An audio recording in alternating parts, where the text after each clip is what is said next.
Hi and welcome. In this video I'm going to do a very simple Hello World project using Xcode 5 in iOS 7.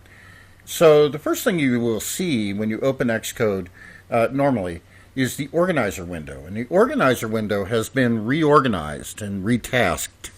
It still has your devices screen, the projects screen, and an archive screen. But you'll notice first off that there is no documentation section under Organizer. So how do we get that? Well, under Help, if we look at Documentation and API Reference, in fact, if we look at any of these, we will get our documentation window. And this is a separate window now in Xcode. It's searchable, just like Safari or any web browser is, by searching up in the bar here at the top. And then we will have a listing, a hierarchical listing here, and then the actual text here. So this is a retasked documentation setting. We can also open up bookmarks on this side. We can close this window on this side.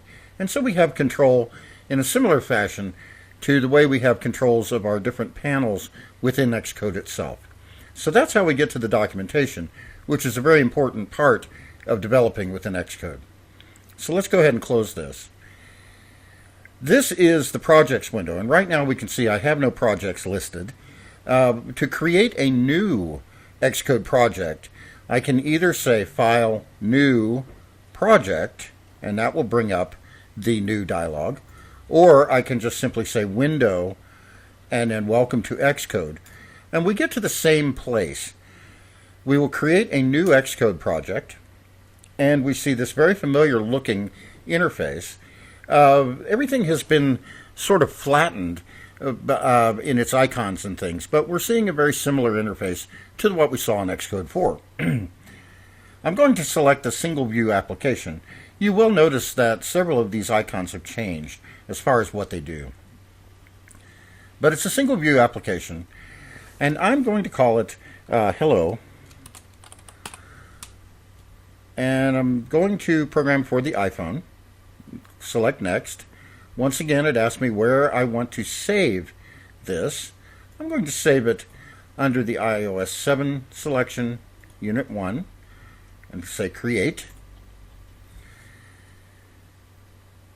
And it's ready. We'll notice that this window looks quite a bit different than it did before. And as we go through the course, we'll talk about some things. Most importantly, we have the option to select our team here, because Xcode will automatically, within Xcode now, do things like code signing identities based on your developer ID. And this is new in Xcode 5. Xcode 4, all of that was separate from the actual interface. But now in Xcode 5, it's all been folded into the actual interface. Some other things we can look at, the new capabilities window, which allows us to specify certain capabilities, such as iCloud or in-app purchase or maps or keychain, and different things for our project. The info shows pretty much what we saw before, just in a slightly different format. Build settings is our compiler settings and build settings. Build phases, again, is where we would link up new frameworks, among other things. And then build rules shows these granular rules on building and compiler settings and so forth. So let's just go ahead to our storyboard. And all we're going to do here is place a button and a label. And when we touch the button, the label will pop up and say Hello World. So, as we would have done before, let's just go ahead and drag a button out to our interface. Now, right off the bat, we notice some things. The button doesn't have a skin. It is just the text, and right now that text is button. So let's go ahead and change the text on the button. We can go ahead and double click that button, and then we'll just say the button's title is Say Hi. So now we've done that. Let's make the button a little bit bigger.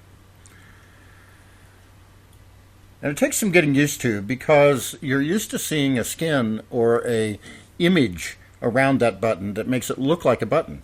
Now in the iOS 7, we can not see that image unless we do some very different things. So we're going to also place a label on the screen. And here's our label. We'll stretch this out a little bit. Center it, and then center the text within the label. And now, just as we would have done before, in our view controller, we'll add a property, an outlet property for the label. It's an outlet. It's a user interface element, so it's weak. Outlet, UI label. Let's just call it hi label.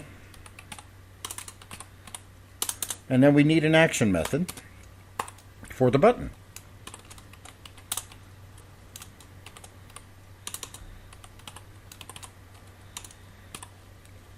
And we'll put a semicolon here and save that. And then we can bring up the assistant editor, maybe close this so we can see things nicely.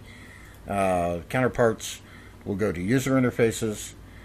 And there's our user interface.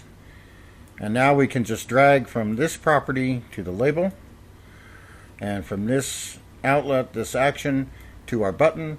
And when we drag to the button, it automatically goes to the touch up inside event.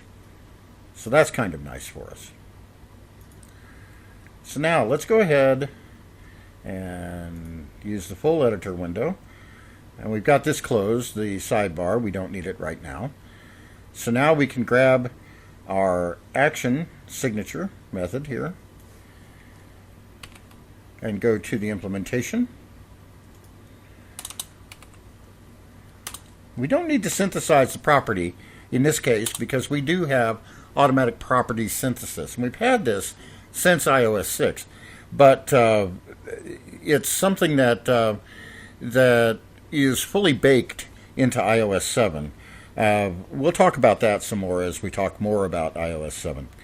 So now in Say Hi, we're just going to say self.hi label dot text. That's our label and the text field of it. And then we'll just set up a string here, constant, that says hello world. And there we go. And that's it. So now when we run,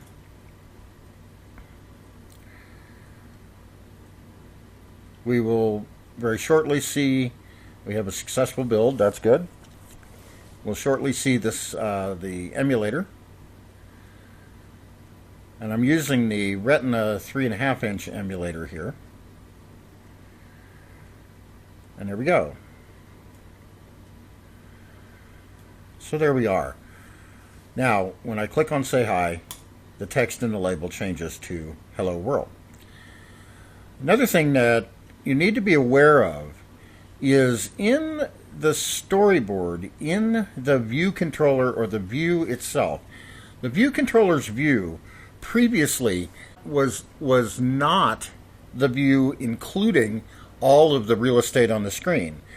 So let's go back to our label and let's clear the text in the label. I deleted the whole label. Okay, we'll start over. We'll have a label and then make it a little bit bigger. Center its text, center the label. And now let's take our view controller and wire that outlet up to the label. Okay. So now if we take this label and we'll delete the text. Now let's move this label up here, kind of under the status bar. Now what do you expect will happen? Will the status bar hide the label, or will the label still be visible through the status bar? Well, there's only one way to find out. Let's go ahead and run it. Now if we click the button, there's our label, and it is actually being displayed under the status bar. So the status bar does not take up the 20 pixel width of itself at the top of the view and then the view controller. The actual view controller's view is tucked up underneath that status bar, with the status bar being fully transparent. In other words, the view's 0, 0 coordinate is the device's 0, 0 coordinate. And this is very important. If we need to mimic the status bar taking up its own area, then, and actually I'm selecting the status bar here, I need to actually go back into the label and pull it down. So let's go ahead and pull that label down. Now, if I place this label, let's say at 20 pixels from the top, or 20 points from the top, and then center it, now I get the idea that I want, which is actually displaying the label at the top.